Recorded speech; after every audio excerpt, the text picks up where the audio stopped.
Invité d'Il n'y a pas qu'une vie dans la vie sur Europe 1 ce dimanche 8 janvier, Francis Huster a parlé de la façon dont son père a réagi quand il a appris qu'il voulait devenir comédien.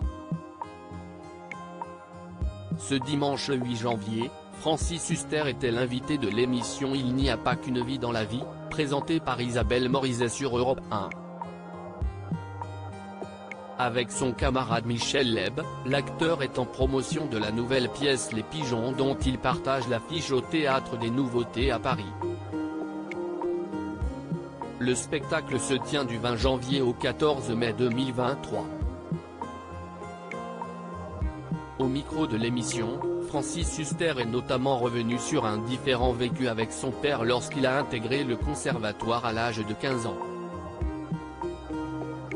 Francis Huster, son père l'a giflé lorsqu'il a rejoint le conservatoire comme l'a mentionné Isabelle Morizet, le père de Francis Huster l'a giflé et ils ne se sont plus parlé pendant 4 ans, jusqu'à ce que le jeune homme intègre la Comédie Française en 1971 grâce à Pierre Deux qui en était l'administrateur général et que son père aimait beaucoup pendant la guerre de 1939-1945. C'est notamment à la Comédie Française que Francis Huster a fait la rencontre d'André Dussolier et d'une certaine Isabelle Adjani avec laquelle il a été en couple. Celle-ci avait très vite quitté la Comédie Française pour se lancer dans une carrière au cinéma.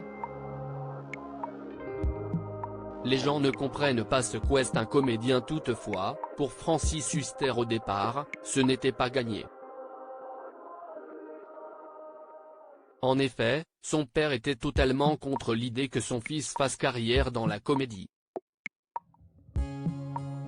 À cette époque-là, dans nos familles, soit tu devenais pianiste, soit tu devenais médecin, soit tu devenais avocat.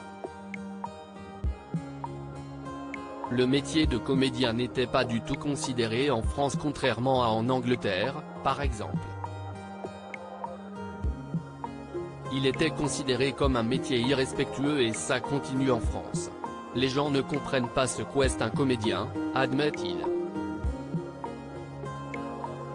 Tout ceci ne l'empêche pas pour autant de défendre ce beau métier qui lui tient à cœur, être comédien, c'est une virtuosité.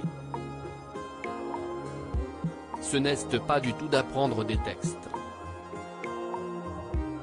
Et d'ajouter, c'est un magnifique métier, et en plus, il est à risque. Tu dois te battre tous les jours et puis, surtout, pour finir, c'est un métier de partage. À lire aussi il a vraiment failli mourir, Francis Huster revient sur le problème cardiaque de Dominique Besnéard et donne des nouvelles rassurantes.